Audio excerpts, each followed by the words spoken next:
प्रेरणा से देवताओं ने असुरों के साथ मिलकर समुद्र मंथन किया। उस मंथन से एक एक करके 14 रत्न निकले।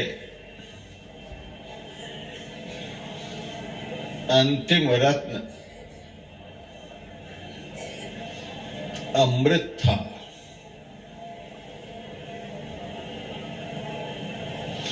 और उस अमृत का पान कर देवताओं ने असुरों को पराजित कर अपना अधिकार और स्थान प्राप्त कर लिया। यह देवासुर संग्राम सत्ययुग में हुआ था। यह समुद्र मंथन अमृत की प्राप्ति देवताओं ने सत्ययुग में की थी। अभी कलयुग चल रहा है। लाखों वर्ष बीत गए इस बात को।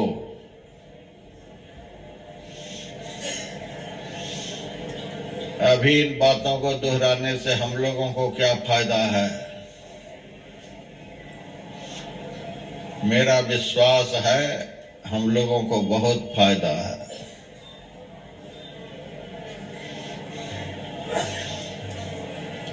जो स्थिति सत्ययुग में असुरों के द्वारा पराजित होने पर देवताओं की थी, वही स्थिति आज हम लोगों की भी है।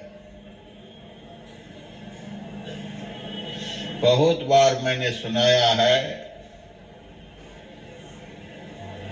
हम कौन हैं? इस शरीर में रहने वाले जीव हैं। इसी जीव को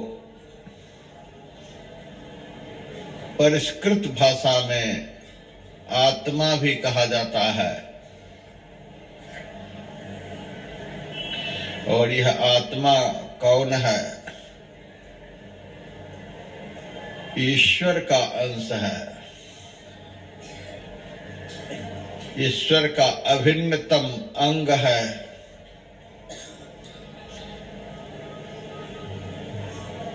ईश्वर का अंश होते हुए भी, ईश्वर का अभिन्नतम अंग होते हुए भी,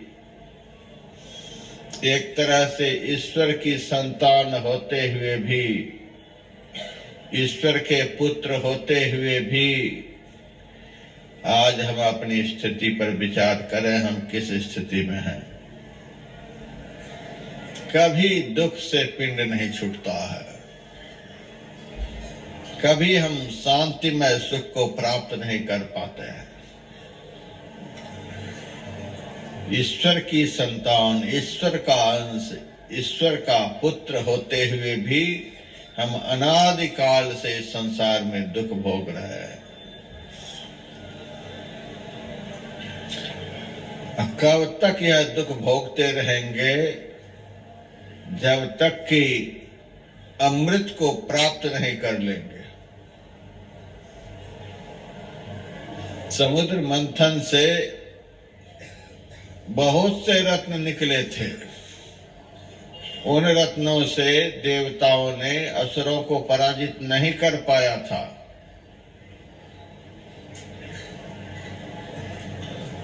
देवताओं का आत्मबल उन रत्नों से नहीं बढ़ा था।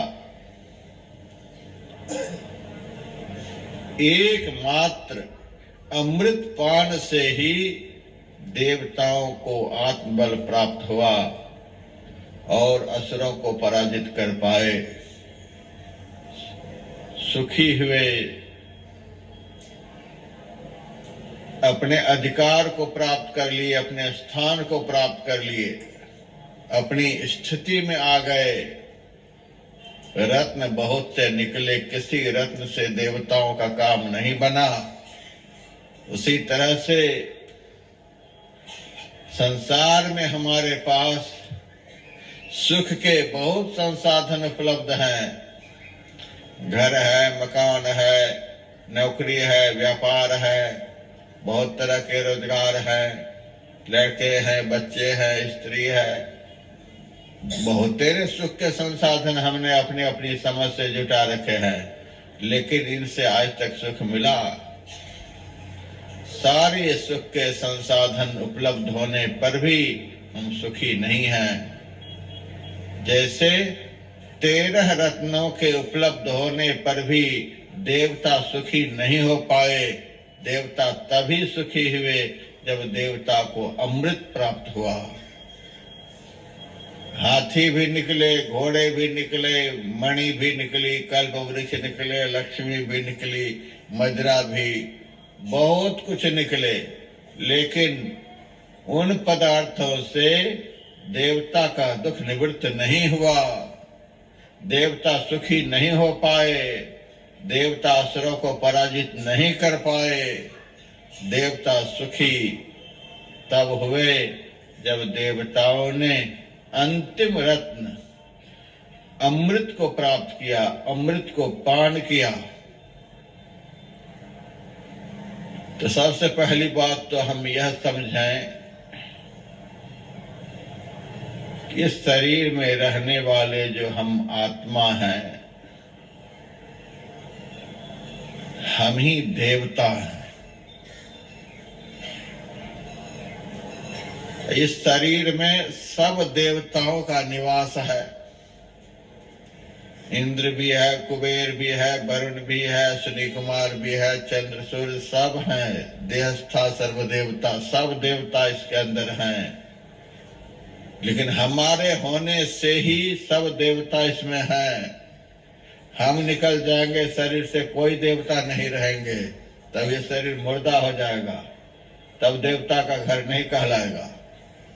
जब तक हम इस शरीर में हैं, तभी तक सारे तीर्थ इस शरीर में विराजमान हैं। हमारे शरीर से निकलते ही यह शरीर मुर्दा हो जाएगा, उपेक्षा के युग हो जाएगा, कोई इनको पूछने वाला नहीं होगा। हमारे होने से ही सारी विद्याओं का अस्तित्व है। हम इस शरीर से निकल जाएंगे, यह शरीर जड़ हो जाएगा। हमारे होने से इसके भीतर में सब विद्या है, सब तीर्थ है, सब देवता है। इससे सिद्ध होता है सारे तीर्थों से श्रेष्ठ हम हैं, सभी विद्याओं से श्रेष्ठ आत्म विद्या है, और सभी देवताओं से श्रेष्ठ आत्म देवता है। सबसे बढ़कर हम हैं। हमारे होने से ही शरीरस्थ सभी देवताओं का अस्तित्व है। सभी देवताओं को अस्तित्ववान बनाने वाला जो देवता है, उस देवता का नाम है आत्मदेव। और देवताओं के राजा को ही इंद्र कहा गया है। वेद में जहाँ इंद्र शब्द का प्रयोग हुआ है, वह आत्मा के लिए हुआ है, परमात्मा के लिए हुआ है। इस शरीर में रहने वाले जो हम आत्मा हैं, हमारा ही नाम इंद्र है। इंद्र स्वर्ग का राजा है। इंद्र वहां का राजा है जहां अंधेरा नहीं होता है। इंद्र वहां का राजा है जहां दुख नहीं होता है। इंद्र वहां का राजा है जहां अपवित्रता नहीं होती है। इंद्र वहां का राजा है जहां कोई पराया नहीं होता। ऐसी जगह पर रहने वाला यह जीव है। हमारा स्थान इस शरीर में जहां पर है, हमारा निवास इस शरीर में जहां पर है, वहां यदि हम स्थित हो जाए, वहां यदि हम स्थिर हो जाए, वहां से इंद्रियों के माध्यम से नीचे की तरफ, विषयों की तरफ, नौ द्वारों की तरफ, संसार की तरफ नहीं जाए, कम से कम इस शरीर में हमारा निवास अभी जहां है, वहां भी स्थिर हो जाए तो हमारे जीवन का सारा दुख एक ही क्षण में समाप्त हो जाएगा। ऐसी जगह पर हमारा निवास है।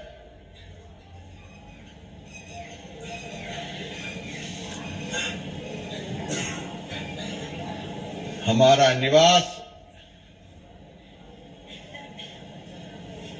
मैंने एक दिन सुनाया था, भगवान शिव का वचन है, बिंदु मध्य च जीवात्मा सूक्ष्म रूपेण वर्तते। बिंदु के मध्य में जीव का निवास है। हम जीव कहलाते हैं, हम इस शरीर में रहते हैं, लेकिन रहते हैं कहाँ, इसका यदि पता लग जाए, उस स्थान का पता लग जाए, तो पता लगते ही हमारा दुख उसी क्षण समाप्त हो जाएगा। हमारे जीवन को सुखमय बनाने के लिए दुनिया के किसी भी पदार्थों की जरूरत नहीं है। संसार का सब पदार्थ संसार में ही रहे, हमें संसार के किसी भी पदार्थों से लेना देना नहीं है। हमारे बाप ने हमारे लिए हमारे भीतर में ही हमारे सुख का सारा संसाधन जमा कर दिया है। सब किछु घर मही बाहरी नाही, बाहरी टोले सो भरम भुलाही। गुर प्रसादी जिन अंतरि पाया सो अंदर बाहर सुहेला जेऊ। कौन माँ बाप अपने बच्चे के लिए कुछ करके नहीं जाता है।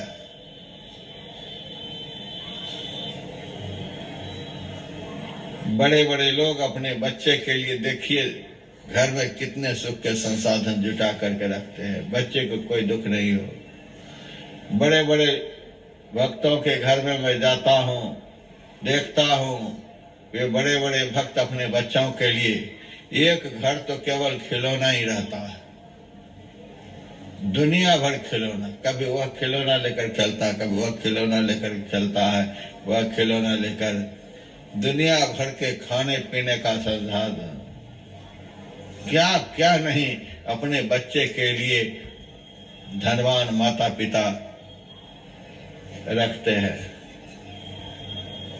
और हमारे माता पिता ये दुनिया के माता पिता से कमजोर है क्या, दरिद्र है क्या? मैंने बहुत बार सुनाया, हमारे माता पिता कौन? हमारे माता पिता जगत के माता पिता ईश्वर हैं, परमात्मा हैं। हमारा नाम जीव है, आत्मा है, हम शरीर नहीं है। ये गांठ बांध लीजिए, शरीर में रहने वाले हैं, हमारा नाम आत्मा है, हम ईश्वर के अंश हैं, अमृतस्य पुत्रा है, अमृत की संतान है। अमृत कहते हैं ब्रह्म को, ब्रह्मे वेदम अमृतम, ब्रह्म को अमृत कहते हैं। अमृतस्य पुत्रा, हम ब्रह्म की संतान हैं। परमात्मा ने हमारे लिए कुछ भी नहीं किया। परमात्मा ने हमें दरिद्र बना करके भेजा है संसार में। हम आंख खोलकर अपने घर को देखते ही नहीं, हम दूसरे के घर देखने में लगे हुए हैं। उनके घर में क्या है, उनके घर में क्या है, उनके बच्चे को तो ऐसी नौकरी हो गई, उनके बच्चे को तो ये हो गया, उनको इतना बढ़िया सब कुछ हो गया, उनका घर ऐसा बन गया। हम दूसरे को देखते देखते पागल हो गए। दूसरे के सुख ऐश्वर्य को देख देख करके हम खुद दरिद्र हो गए। जिस दिन हम अपने को देख लेंगे, अपने घर को भी देख लेंगे, उसी दिन हमारा दुख क्लेश रफ्फू चक्र हो जाएगा। हमारे घर में क्या नहीं है। देहस्था सर्व विद्याश्च, परमात्मा ने हमारे घर में, हमारे शरीर में, हमारे लिए यह शरीर घर है। घर माहि अमृत भरपूर है। हमारे इस शरीर में, हमारे इस शरीर रूपी घर में परमात्मा ने, देखिए, जैसे अपने बच्चे के लिए बहुतेरे पुस्तक ला करके माता पिता रखते हैं, पुस्तकालय बना देते हैं, बच्चे दिन भर पढ़ो, कंप्यूटर लगा देते हैं, क्या क्या लगा देते हैं। हमारे घर में कुछ भी नहीं है। हमारे घर में तो ऐसा ऐसा कंप्यूटर लगा हुआ सारी सृष्टि को चला सकते हैं, दुनिया का सब कुछ देख सकते हैं, दुनिया का सब कुछ कर सकते हैं, दुनिया के सारे करामात से अवगत हो सकते हैं, सारी सृष्टि का संचालन कर सकते हैं, सारी सृष्टि को मिटा सकते हैं, बना सकते हैं। ऐसा ऐसा कंप्यूटर हमारे बाप ने हमारे भीतर में रख दिया। एक बिंदुता दूरबीन हो, दूरबीन क्या करे, पिंड में ब्रह्मांड दरस हो, बाहर में क्या फिरे, देहस्था सर्व विद्या से, यही तो पुस्तकालय है। सारी विद्याएं परमात्मा रूपी पिता ने इस आत्मा रूपी पुत्र के लिए इस शरीर रूपी घर में ऐसा पुस्तकालय बनाया है। सर्व विद्याश्च, सब विद्या, दुनिया की कोई भी ऐसी पुस्तकालय नहीं होगी जैसी पुस्तकालय हमारे भीतर में है। स्वामी विवेकानंद जी महाराज कहते थे, मनुष्य का मस्तिष्क अनंत ज्ञान का भंडार और अछोर पुस्तकालय है, लेकिन इसकी चाबी गुरु के हाथ में है। पुस्तकालय की चाबी तो किसी के हाथ में रहती है। हमारे भीतर में जो परमात्मा ने जो पुस्तकालय बना रखा है, इस पुस्तकालय में सृष्टि की सारी विद्याएं हैं। उस पुस्तकालय की चाबी भगवान बच्चे के हाथ में थोड़े चाबी पकड़ा देंगे, कहाँ वो चाबी को फेंक देगा पता नहीं। चाबी तो कोई जवाबदेह आदमी के हाथ में पकड़ाया जाता है। सबसे ज्यादा जवाबदेह इस आत्मा रूपी बच्चे के लिए यदि संसार में कोई है तो सदगुरु है। सदगुरु के हाथ में चाबी है। इस पुस्तकालय की चाबी सदगुरु के हाथ में। सारी विद्याएं हमारे घर में पुस्तकालय बना हुआ है। देहस्था सर्व विद्याश्च, देहस्था सर्व देवता। हमारा बच्चा देवी देवताओं के चक्कर में कहां कहां भटकेगा। सब देवता को हम इन्हीं के घर में बैठा देते हैं। परमात्मा ने 3300 कोटि देवता को खिलौना बना करके हमारे घर में बैठा रखे हैं। हमारे बच्चे को देख रेख करते रहना। परमात्मा ने 3300 कोटि देवता को अपने बेटे के देख रेख में नौकर चाकर बना करके इस घर में घुसा रखे हैं। आंख में सूर्य चंद्रमा को बैठा रखे हैं। हमारे बच्चे को देख रेख करते रहना, कोई तकलीफ न होने पाए।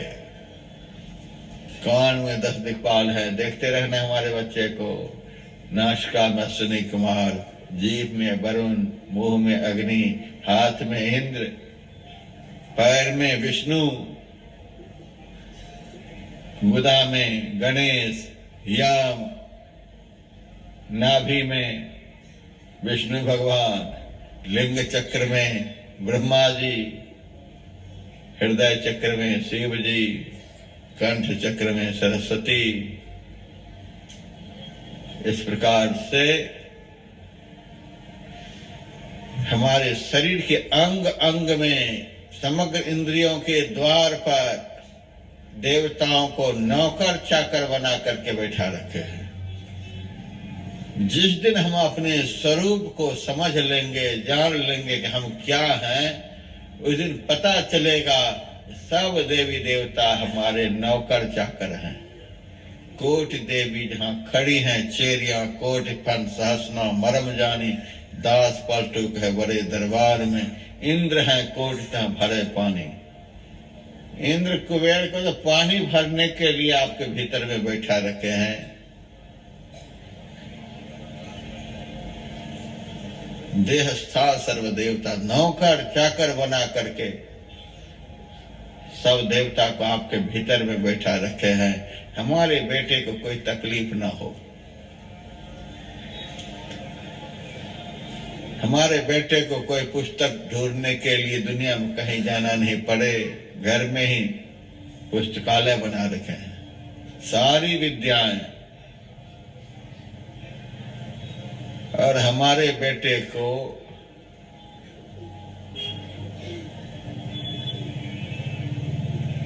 नहाने धोने के लिए कहीं जाना नहीं पड़े। जैसे घर में लोग गीजर लगा देते हैं, घर में हीटर लगा देते हैं, घर में फ्रिज लगा देते हैं, नहाने धोने के लिए झरना लगा देते हैं, टोटी बढ़िया से बढ़िया खरीद करके लगा देते हैं।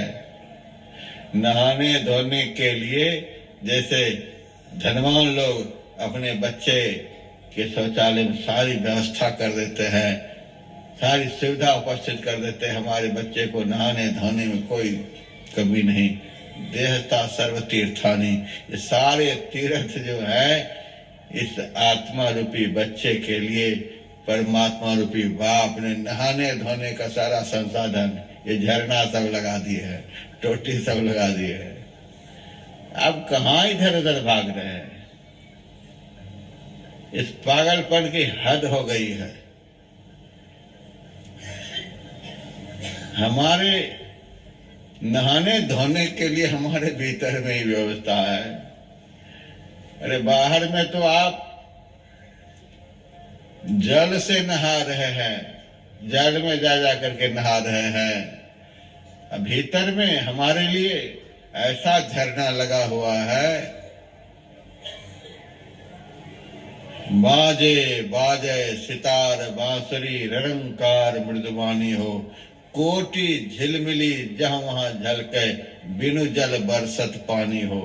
बिना पानी के ही वर्षा, किस चीज की वर्षा? 12 मास बूंद जहाँ बरसे, रैन दिवस वहां लखिन परे, बिरला समझ परे वही गलियन, बहुरिन प्राणी देह धरे। 12 महीने बरसत अमीरस ताल भरे, विमल विमल अनहद धुनि बाजे, सुनत बने जाको ध्यान लगे। सिंगी नाद शंख धुनि बाजे, अबुझा मर जह केली करे, दहकी मछली गगन चढ़ी गाजे, बरसत अमीरस ताल भरे। अमृत की वर्षा, सुखमन के झीना नाल से अमृत की धारा बह रही, अमृत की वर्षा हो रही है। 10वां द्वार में झरना लगा हुआ है, झरझर करके अमृत की वर्षा हो रही है। 9 द्वार से निकले तब तो 9 द्वार छोड़ने के लिए राजी नहीं, टट्टी पेशाब के कारखाना से निकलने के लिए राजी नहीं, तो अमृत के झरना से जो झरझर करके अमृत झर रहा है उसका आनंद कैसे प्राप्त करेंगे? कबीर की वाणी में है, रस गगन गुफा में अजर झरे, बिन बाजा झनकार उठे जहां, समझ परे जब ध्यान धरे। रस गगन गुफा में अजर झरे, ऐ रसिक गगन गुफा में अजर झरे। गगन गुफा कहा गया है 10वां द्वार को। 10वां द्वार में जो प्रवेश करता है, जब आत्मा की शक्ति समग्र इंद्रियों से सिमटकर, इंद्रिय घाटों से सिमट करके ऊर्ध्वमुख होकर 10वां द्वार में केंद्रीभूत हो जाती है, तब वह अपनी शक्ति का अनुभव करता है। हमारे में तो अनंत शक्ति है, अनंत शक्ति के हम भंडार हैं, अनंत शक्तिमान परमात्मा के हम पुत्र हैं। हमारे में कम ताकत है, हम अपनी ताकत को भूल गए हैं। हमारी आंख होकर के जो ज्योति की किरणें निकलती हैं, तो धरती पर से देखिए, लाखों मील की दूरी पर सूरज है, देख लेते हैं। किस प्रकाश से सूरज को देखते हैं? यदि सूरज के प्रकाश से हम सूरज को देखते तो सब अंधा भी सूरज को देख लेता। अंधा देखता है सूरज को? नहीं देखता है। हम अपने प्रकाश से सूरज को देखते हैं। हम अपने प्रकाश से चंद्रमा को देख रहे हैं। हम ऐसे प्रकाशमान बाप के बेटे हैं, हमारे अंदर की एक किरणें निकलती हैं तो लाखों मील की दूरी पर जो ग्रह नक्षत्र है उसको देख लेते हैं। हम उस बाप के बेटे हैं कि हमारे कान में ऐसी शक्ति है कि लाखों मील की दूरी पर बादल गरजता है तो उसको सुन लेते हैं। कितनी ताकत हमारे अंदर में है, हम अपने ताकत को भूल गए। हमारे गुरुदेव कहते थे, एक आदमी बिस्तर पर लेटा हुआ है, उनके दो पैरों को दो आदमी खींच रहा है, दो हाथों को दो आदमी खींच रहा है, सिर को कोई खींच रहा है, चारों तरफ से उनके अंग प्रत्यंग का खिंचाव हो रहा है। ऐसी स्थिति में से ताकत का क्या अनुभव होगा? यदि पैर को खींचने वाला पैर को छोड़ दे, हाथों को खींचने वाला हाथों को छोड़ दे, सिर को खींचने वाला सिर को छोड़ दे और वह आदमी उठ करके खड़ा हो जाए और अपने दोनों हाथों से किसी को जकड़ कर पकड़ ले, उनकी सारी देह की ताकत उनके हाथों में आ जाएगी। फिर उनके हाथों से छूट करके भागना मुश्किल हो जाएगा। यही तो देवासुर संग्राम है। हमारी सारी ताकत को ये राक्षस पकड़ पकड़ के खींच रहे हैं, हमारे अंग प्रत्यंग को खींच रहे हैं। आंख के माध्यम से, कान के माध्यम से, हाथ पैर के माध्यम से हमारे में जो ताकत है, हमारी ताकत को पंच विषयों के बाजार की तरफ खींच रहे हैं। हमें अपने ताकत का कोई अनुभव हो ही नहीं रहा है। चारों तरफ हमारी ताकत का खिंचाव हो रहा है। 14 इंद्रियां जो हैं, ये क्या हैं? इन इंद्रियों के माध्यम से हमारी ताकत का खिंचाव हो रहा है। हमारी देह में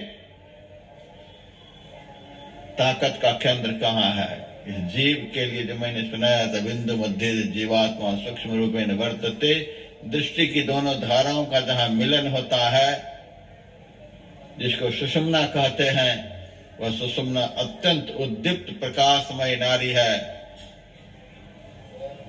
उसी के मध्य में हमारा निवास है।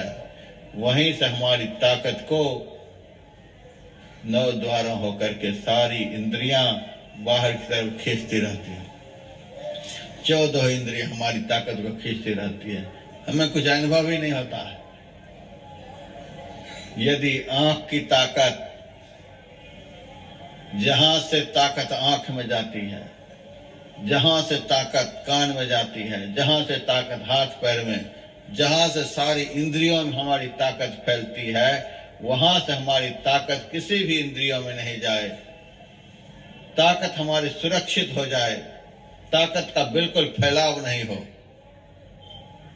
ताकत बिल्कुल सिमट जाए, तब आप अपने को इतने बड़े ताकतवर समझेंगे कि आपकी ताकत के सामने सारे संसार का ताकत कुछ भी नहीं है। आप अकेले सारे ब्रह्मांड को हिला सकते हैं, सारी सृष्टि को बना सकते हैं, मिटा सकते हैं, सारी सृष्टि को उठा करके पी सकते हैं। जैसे अगस्त जी समुद्र को उठा करके चुल्लू में पी गए थे, वैसे ही आप इतने बड़े ताकतवर हैं। यदि आपकी ताकत इंद्रियों में नहीं पहुंचे, इंद्रियों से सारी ताकत हमारी सिमट जाए, जहां से फैलती है, आप सारे संसार को उठा करके पी जाएंगे। इतनी ताकत हमारे अंदर है। हम इतने ताकतवर हैं। हमारे लिए कितना सुख का संसाधन हमारे भीतर में परमात्मा ने जुटा रखा है।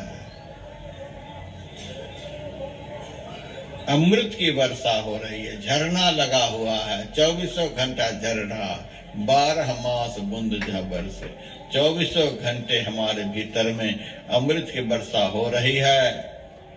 और हम पानी में नहाने के लिए इधर से उधर, उधर से उधर भागते रहते हैं, भागते रहते हैं। जब पानी में नहाने के लिए इधर उधर भाग रहे हैं, वो अमृत में कैसे नहाएंगे? अमृत स्नान कैसे करेंगे?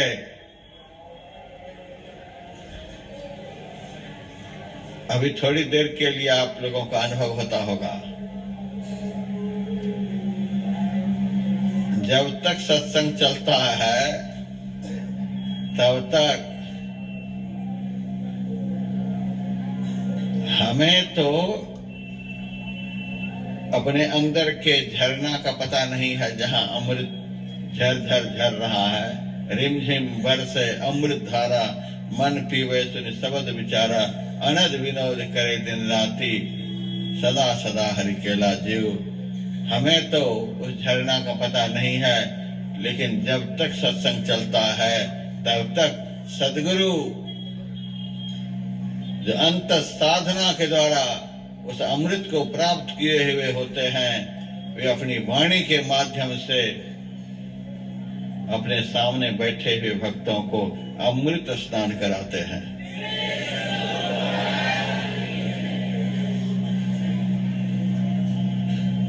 संत की वाणी क्या है? वह अमृत वाणी है। रोज हम लोग पाठ करते हैं, उपदेशामृत, वचनामृत, ज्ञानामृत, पंचामृत। गुरुदेव का उपदेश ही अमृत, गुरुदेव के मुंह से निकले हुए वचन अमृत, गुरुदेव के मुंह से निकले हुए ज्ञान वह अमृत। अमृत को प्राप्त किए हुए अमृत स्वरूप संत जब बोलते हैं तो उनके मुंह से जो शब्द निकलता है और वह शब्द श्रोताओं के कान में प्रवेश करता है, और कान के माध्यम से सुनता कौन है? अमृत ही तो सुनता है। ये जीव ही तो इस शब्द को सुनता है, कान थोड़ा सुनता है। इस कान के माध्यम से जीव ही संत की वाणी को सुनता है। यह अमृत स्नान हो रहा है। संत अभी अपना अमृत आपको बांट रहे हैं, अपने अमृत से आपको स्नान करा करके थोड़ा सा अनुभव करा रहे हैं अमृत का, कि देख लो उधार अमृत में तो इतना आनंद है कि सब आनंद से बैठे हुए हो। यह उधार अमृत है। किसी से अमृत प्राप्त करके अभी हम लोग आनंदित हो रहे हैं, और जब खुद से अभ्यास करेंगे, अपना घर के अमृत से अपने को नहलाएंगे, तब तो उस स्नान का अलग ही आनंद होगा।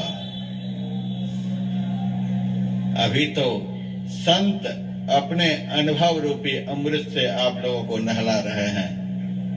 साधु का वचन अमृत के समान होता है, अमर बना देने वाला वचन होता है। संत वचन वह सुधा, देव भी जिनके सदा भिखारी। संत वचन वह धन है जिसका नर प्रधान अधिकारी। मर्त्य अमर कर देने वाला वह संजीवन रज है। संत वचन सब भव रोगों का राम बाण भेषज है। वेद शास्त्र अनुभूति तपस्या का जिसमें संचय है। संतों का वरद वचन वह मंगलमय निर्भय है। कौन बताए संतों की वाणी में कितना बल है। दासी सुत देवर्षि बन गया, जीवन हुआ सफल है। उसी संत के प्रवचन ने यह चमत्कार दिखलाया। दैत्य वंश में देवोपम प्रहलाद प्रकट हो आया। अगणित बार संत वाणी ने निज प्रभाव प्रगटाया। मान उसी को बालक ध्रुव ने हरि का ध्रुव पद पाया। एक लुटेरा था जो वन में मान संत की वाणी। वाल्मीकि बन गया आदि कवि, भुवन विदित विज्ञानी। साधु के मुंह से जो वचन रूपी अमृत निकलते हैं, यह अमृत यदि हमारे कान के माध्यम से हमारे अंदर में स्थिर हो जाए और उस वाणी पर हम अमल करने लग जाएं, तो एक न एक दिन आपके भीतर में जो अमृत है उस अमृत का ज्ञान हो जाएगा, उस अमृत की प्राप्ति हो जाएगी। यही अमृत एक दिन उस अमृत का आनंद चखाएंगे। जब तक संत वचन रूपी अमृत का पान नहीं करेंगे, तब तक आपको अपने भीतर के अमृत का पता नहीं चलेगा। आपके भीतर में आपके परमात्मा ने आपके लिए क्या क्या किया है, कितना सुख का संसाधन आपके भीतर में जुटा रखा है। लेकिन हम थोड़ी देर के लिए घर में बिजली नहीं आती है तो उससे दुखी होते हैं, नल में पानी नहीं आता है तो उससे दुखी हो जाते हैं। जिसके भीतर में अमृत की धारा बह रही और उसके नल में थोड़ा सा पानी नहीं आता है तो दुखी हो जाता है। जिसके भीतर में अनंत सूर्य को प्रकाशित करने वाला प्रकाश भरा हुआ है, उनके घर में थोड़ी देर के लिए बिजली नहीं आती है तो वह दुखी हो जाता है। जिसके घर में अमृत का कुंड भरा हुआ है और वह आदमी जहर के लिए परेशान है, जहर पीने के लिए परेशान है। अमृत का कुंड भरा हुआ है हमारे भीतर में। जिसके घर में सुख के सारे संसाधन उपलब्ध हैं, वह जीव बाहर संसार में साकत नर प्राणी सद भूखे नित भूखन भूख करी जाए। हाय सुख, पुत्र में सुख खोज रहा है, धन में सुख खोज रहा है, कहां सुख खोज रहा है। संत कबीर साहब कहते हैं,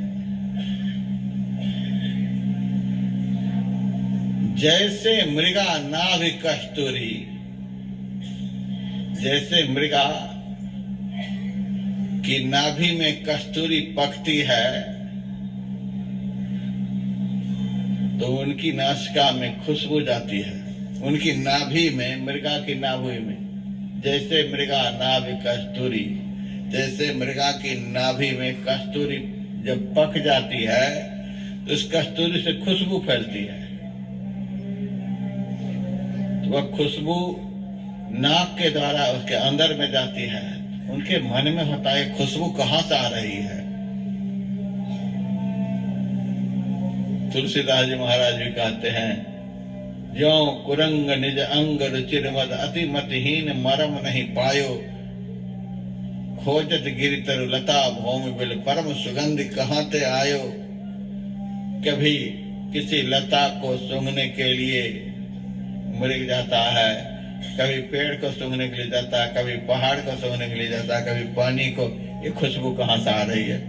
वह खुशबू कहाँ से आ रही है? उनकी नाभि में ही खुशबू है, नाभि से खुशबू निकल रही है। और वह अज्ञानी मृगा बाहर खुशबू को खोज रहा है। वही संत कहते हैं,